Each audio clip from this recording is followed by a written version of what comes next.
So here we're going to take a look at an example from a snatch from the floor and discuss some of the details, execution, and other fine points that I see, maybe some errors people make. So let's watch this lift in regular motion first and take a look.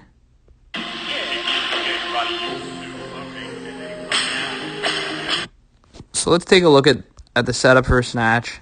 So if we look at the setup for the snatch, you always want to see the shoulders directly over or slightly forward of the bar. Where exactly they are is going to kind of depend. Some lifters, depending on their limb lengths, are going to be a little more out over the bar, and some are going to be sitting back further. And if we look at this lift here, this is actually me. We see the shoulders are out over the bar. I'm not too great at drawing lines, so let's see if we can get a better idea. Like there's the shoulders. The shoulders are over the bar. That's what we're looking to see. So that's good on the setup. The back here, this is pretty tight. It could be a little bit tighter. Chest could be up a little more. That's not bad, but that can be better. That upper back could be a little tighter. Then let's take a look as it comes off the floor. As it comes off the floor from there, we see the bar moves straight up then back. That's good. That's what we're looking to see. Here, the feet are still flat. That's good. We're looking at that. Here, the arms bend a little bit early in the snatch. That's something that's a little less than ideal. The arms should remain as long as possible in the snatch. Some people are going to just bend their elbows a little bit. Depending on if they have longer arms, they may end up doing that. But that's something when you're teaching technique and you're starting, the arms should remain as long as possible, and that's going to help transmit the force through the bar. Here, another thing that's key for positioning is as that bar comes back to the hips, the feet should be as flat as possible. Then once you're back in that power position, then the feet rise, you come up, you extend, and then you travel under it. The idea here is the bar should be as close to the body as possible during the snatch, and you should move under it as quickly as possible. And something else that's really key that a lot of people miss is, just like I talked about in the clean a little bit, you do not dive under the bar. You're actively pulling under it. And with that bar, we look at that bar is reaching peak height.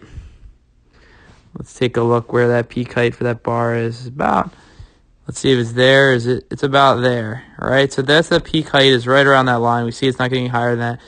And where is the bar received and steadied? Well, not too far from that line. I would like to, ideally you want to receive it right. It's starting to be received there. You want to receive that bar as high as possible, then gracefully ride it down. So that bar is, so you want to actively lock that out as high as possible. So there would be nice, but it just so happens its shoulders settle a little bit and it drops about an inch or two. That's pretty good. Let's watch that piece again and see that lockout, how quick that is. You don't want to delay. You don't want that lockout, that bar to... So that's a key point. Another key point we talk about is the setup for the arms.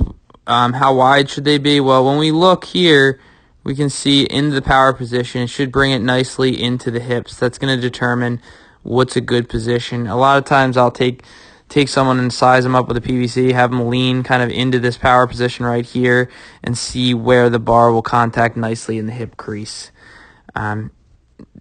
Other fine details, let's take a look at the feet. The feet are starting pretty narrow. That's okay. Everyone's going to have a little bit different foot position. But what's key, the feet should move out. Some people might not move the feet at all, but the feet should move. They shouldn't stomp. You shouldn't have a lot of movement. You should have a very quick move out. So we're here, boom, feet are out.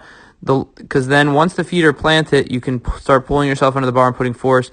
And if the feet come up, like when the feet come up off the ground, you're not transmitting power into anything. So when the bar is traveling up, as soon as the feet leave the ground, you're not generating any force. So you want to be done generating force really quickly. Feet move the ground to shuffle into receive position, and then you can start building stability to get under the bar. So that's the snatch from the floor, and those are some of the details. I'll play the lift one more time, and I'll clear out anything so everyone can see snatch from the floor again, give an example.